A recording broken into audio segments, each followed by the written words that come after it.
हमारा भाग्य कौन लिखता है? इस प्रश्न का उत्तर सदियों से मनुष्य को उलझाए हुए है।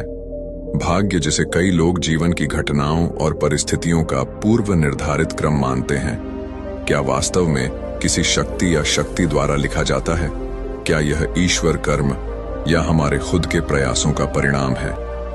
इस विषय पर विभिन्न धर्मों, दार्शनिकों और विचारकों ने अपने दृष्टिकोण प्रस्तुत किए हैं।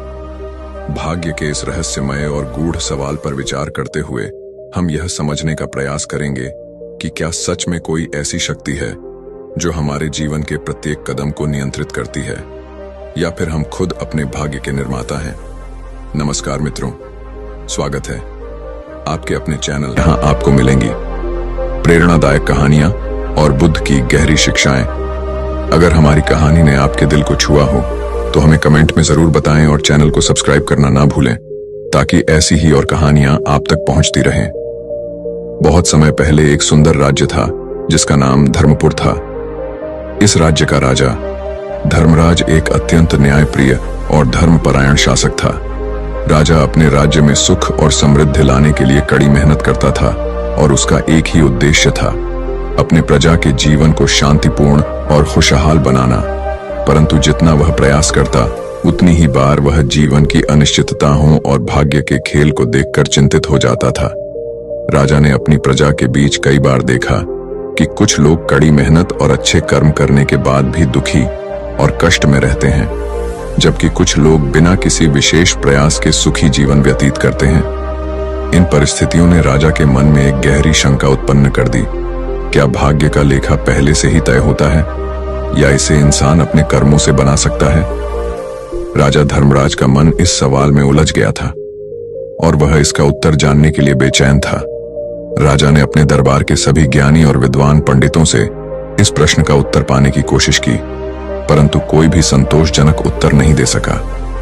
तभी दरबार के एक पुराने मंत्री ने सुझाव दिया, महाराज, राज्य के बाहर एक आश्रम है जहां एक महान गुरुजी निवास करते हैं।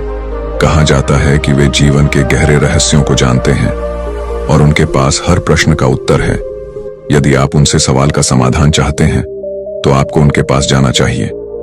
राजा धर्मराज ने तुरंत निश्चय किया कि वह गुरुजी के पास जाएंगे और इस प्रश्न का उत्तर जानेंगे। अगले ही दिन वह अपने कुछ सेवकों और मंत्रियों के साथ गुरुजी के आश्रम की ओर रवाना हो गए।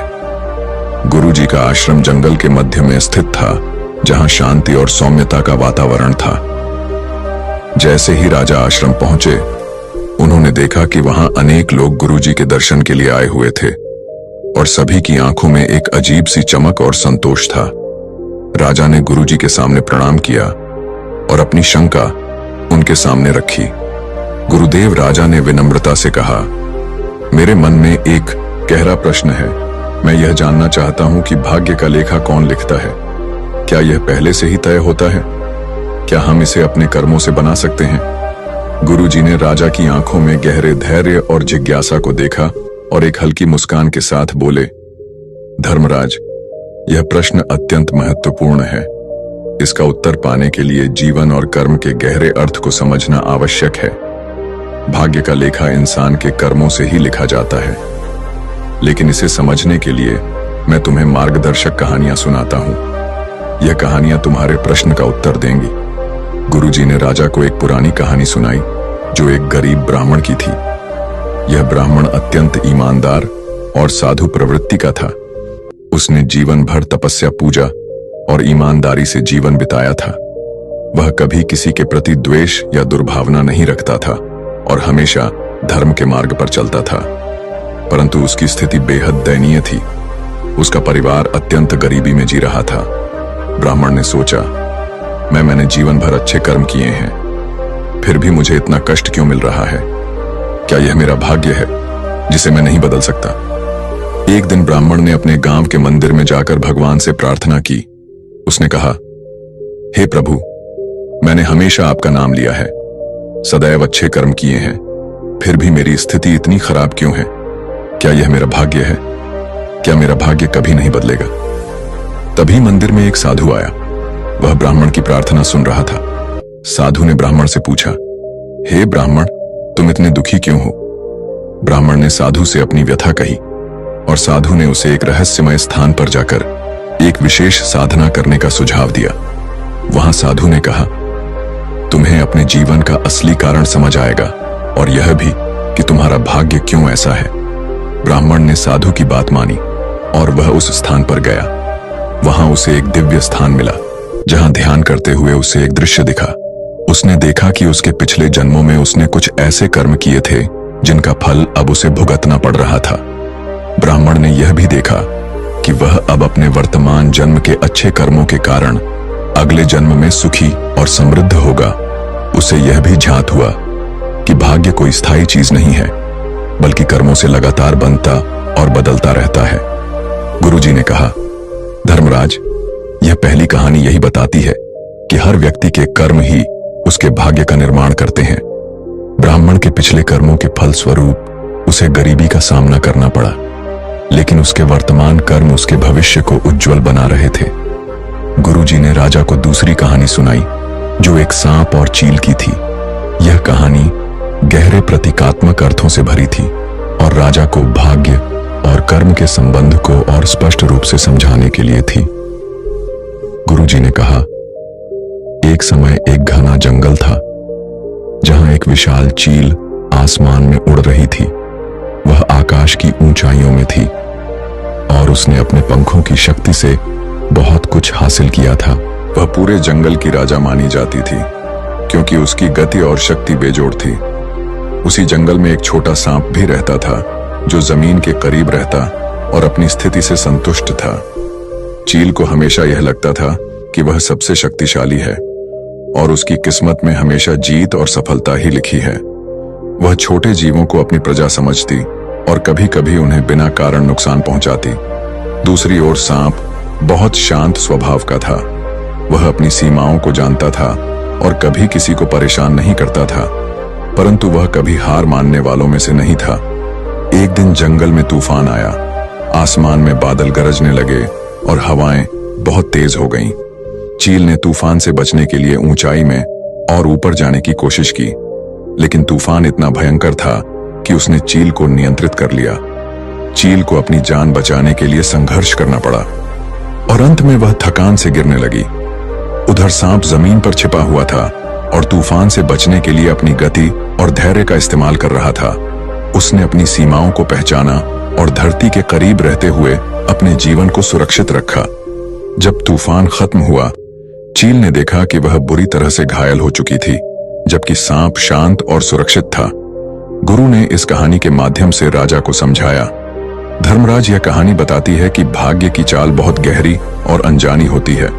कभी कभी जो हमें शक्तिशाली और अजय लगता है वह एक पल में बदल सकता है, और जो शांत और स्थिर है वह अपनी समझ और धैर्य से हर संकट का सामना कर सकता है। गुरुजी ने दोनों कहानियों के माध्यम से राजा धर्मराज को यह समझने की कोशिश की कि भाग्य का लेखा कोई और नहीं लिखता, यह हमारे कर्मों का परिणाम होता है। हम अपने कर्मों से अपने भविष्य का निर्माण करते हैं और भाग्य को बदलने का एकमात्र उपाय अच्छे कर्म है। भाग्य और कर्म एक दूसरे से जुड़े होते हैं और जीवन का सही मार्ग वही है जो हमें अपने कर्मों के प्रति जागरूक करता है। राजा धर्मराज ने गुरुजी के चरणों में सिर झुकाया और कहा, गुरुदेव, आपने मेरी आंखें खोल दी। मैं अब समझ गया हूं कि जीवन में कर्म ही सबसे महत्वपूर्ण है और वही हमारा भाग्य लिखते हैं। गुरुजी ने आशीर्वाद देते हुए कहा, धर्मराज, अब तुम अपने राज्य में कर्म का महत्व फैलाओ। लोगों को यह समझाओ कि उनका भाग्य उनके कर्मों पर निर्भर करता है और वे अपने अच्छे कर्मों से अपने जीवन को बदल सकते हैं। राजा धर्मराज ने गुरुजी के निर्देशों का पालन करते हुए अपने राज्य में कर्म और धर्म का संदेश फैलाया। वह स्वयं भी अधिक से अधिक अच्छे कार्यों में संलग्न हो गए और उन्होंने अपने प्रजा को भी सच्चे कर्मों के मार्ग पर चलने के लिए प्रेरित किया। राजा धर्मराज को गुरुजी के उपदेशों ने भीतर तक प्रभावित किया था। वह वापस अपने महल की ओर लौटे, लेकिन उनके हृदय और मस्तिष्क में अब एक नई दृष्टि, नई समझ और गहरा संतोष था। अब उन्हें यह भली भांति जांच हो गया था कि भाग्य कोई स्थायी और अपरिवर्तनीय शक्ति नहीं है, बल्कि इसे इंसान के कर्म गढ़ते हैं। महल लौटते ही राजा ने अपने मंत्रियों और दरबारियों को एक विशेष सभा के लिए बुलाया।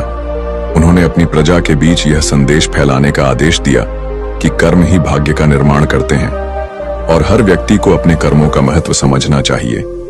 राजा धर्मराज ने अपने राज्य के लिए कई योजनाएं बनाई, जिनमें उन्होंने यह सुनिश्चित किया कि हर नागरिक को अपने अच्छे कर्म करने का अवसर मिले। वह हमेशा न्याय और धर्म के मार्ग पर चलते थे, लेकिन अब उनके भीतर एक नई गहराई थी जो उनके प्रत्येक निर्णय में स्पष्ट झलकती थी। कुछ महीनों बाद राजा धर्मराज को फिर से गुरुजी से मिलने की इच्छा हुई। उन्हें इस बार और भी गहरे प्रश्न सता रहे थे।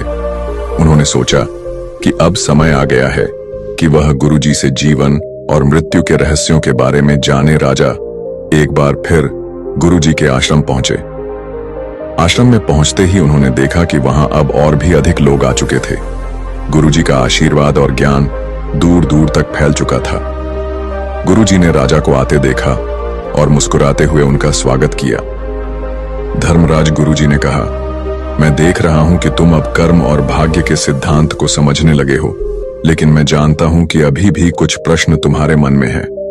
क्या तुम उनसे मुक्त होना चाहते हो? राजा ने सिर झुकाते हुए कहा, गुरुदेव, आपके आशीर्वाद से मैं कर्म के महत्व को समझ गया हूं, परंतु तो अब मेरे मन में जीवन और मृत्यु के रहस्य को जानने की जिज्ञासा है। क्या मृत्यु भी भाग्य का एक हिस्सा होती है? क्या हम अपनी मृत्यु को भी अपने कर्मों से प्रभावित कर सकते हैं? गुरुजी ने कुछ क्षणों तक राजा को ध्यान से देखा और फिर बोले, धर्मराज, यह एक अत्यंत गूढ़ प्रश्न है। जीवन और मृत्यु के चक्र को समझना आसान नहीं है, परंतु मैं तुम्हें इस प्रश्न का उत्तर एक आसान कहानी के माध्यम से दूंगा। गुरुजी ने राजा को एक प्राचीन कथा सुनाई, जिसमें एक राजा और एक साधु की कहानी थी। यह कहानी एक महान राजा की थी, जो अपने राज्य में अत्यंत समृद्ध और ऐश्वर्य का जीवन जी रहा था। उसके पास धन संपत्ति और शक्ति की कोई कमी नहीं थी, परंतु वह राजा मृत्यु के भय से अत्यधिक परेशान था। उसे यह चिंता सताती रहती थी कि एक दिन वह सब कुछ खो देगा और उसे मृत्यु का सामना करना पड़ेगा। एक दिन राजा ने अपने दरबार के सभी ज्ञानी पंडितों और साधुओं को बुलाया और उनसे पूछा, क्या कोई ऐसा उपाय है जिससे मैं मृत्यु से बच सकूं? मैं नहीं चाहता कि मृत्यु मेरी यात्रा को समाप्त करे। किसी भी विद्वान या साधु ने राजा को संतोषजनक उत्तर नहीं दिया। तब राजा ने एक साधु के बारे में सुना, जो बहुत ज्ञानी था और जीवन और मृत्यु के रहस्यों को जानता था। राजा उस साधु से मिलने के लिए निकला और कई दिनों की यात्रा के बाद उस साधु के आश्रम में पहुंचा। साधु ने राजा का स्वागत किया और उसकी समस्या सुनी। राजा ने कहा, मुझे मृत्यु से अत्यधिक भय लगता है। मैं अमर होना चाहता हूं। क्या आप मुझे कोई ऐसा उपाय बता सकते हैं जिससे मैं अमर हो जाऊं? साधु ने मुस्कुराते हुए कहा, राजन, मृत्यु एक अटल सत्य है जिसे कोई भी टाल नहीं सकता। यह जीवन का अनिवार्य हिस्सा है, परंतु मैं तुम्हें एक ऐसा उपाय बता सकता हूं जिससे तुम मृत्यु से परे जा सकते हो। यह उपाय तुम्हें अमर नहीं बनाएगा, परंतु तुम्हें जीवन और मृत्यु के चक्र से मुक्त कर देगा। राजा उत्सुक हो गया और साधु से पूछा, वह उपाय क्या है? साधु ने कहा, तुम्हें अपने कर्मों को समझना होगा और जीवन को उसी रूप में स्वीकार करना होगा जैसे वह है। जब तुम अपने कर्मों के प्रति जागरूक हो जाओगे और उन्हें बिना किसी फल की इच्छा के करोगे, तब तुम मृत्यु के भय से मुक्त हो जाओगे। जीवन और मृत्यु केवल एक परिवर्तन है और इस परिवर्तन को समझने के लिए तुम्हें अपनी आत्मा के वास्तविक स्वरूप को पहचानना होगा। राजा ने साधु की बातों को गहराई से सुना और समझा कि मृत्यु से डरने के बजाय उसे जीवन के हर पल को सार्थक बनाना चाहिए। उसने साधु की शिक्षाओं को अपने जीवन में लागू किया और धीरे धीरे मृत्यु का भय उसके मन से समाप्त हो गया। गुरुजी ने कहानी समाप्त करते हुए राजा धर्मराज से कहा, धर्मराज, जीवन और मृत्यु दोनों ही हमारे कर्मों से जुड़े होते हैं। मृत्यु का भय तभी समाप्त होता है जब हम जीवन के सच्चे अर्थ को समझ लेते हैं। भाग्य और कर्म का लेखा हमारी आत्मा के विकास के लिए होता है और मृत्यु केवल एक नया अध्याय है। राजा धर्मराज ने गुरुजी के इस उपदेश को भी अपने हृदय में उतार लिया। उन्होंने यह समझा कि जीवन के हर पल में अच्छे कर्म करने चाहिए, क्योंकि यही वह चीज है जो इंसान को मृत्यु के बाद भी जीवित रखती है। उसके कर्म और उसके द्वारा किए गए कार्यों का प्रभाव। मृत्यु केवल शरीर का अंत है, आत्मा का नहीं। गुरुजी से इन गहन शिक्षाओं को प्राप्त करने के बाद राजा धर्मराज ने अपने राज्य में एक नया सुधार शुरू किया। उन्होंने अपने जीवन को पूरी तरह से धर्म, न्याय और सेवा के मार्ग पर समर्पित कर दिया। वह अपने राज्य की प्रजा के लिए एक आदर्श बन गए और उनके राज्य में सद्भाव और समृद्धि फैलने लगी। राजा धर्मराज ने अपने कर्मों के माध्यम से यह सिद्ध कर दिया कि भाग्य का लेखा कोई अन्य नहीं लिखता, बल्कि इंसान के कर्म ही उसका भाग्य निर्धारित करते हैं। उन्होंने यह भी समझा कि जीवन और मृत्यु का चक्र अटल है और इसे स्वीकार करना ही सच्चा ज्ञान है। गुरुजी के आशीर्वाद से राजा ने अपने जीवन में हर कदम को ध्यानपूर्वक और धर्मपूर्वक रखा और अंततः उन्होंने अपनी आत्मा की शांति और संतोष प्राप्त किया। राजा धर्मराज की यह यात्रा भाग्य, कर्म और जीवन के गहरे रहस्यों को समझने की थी।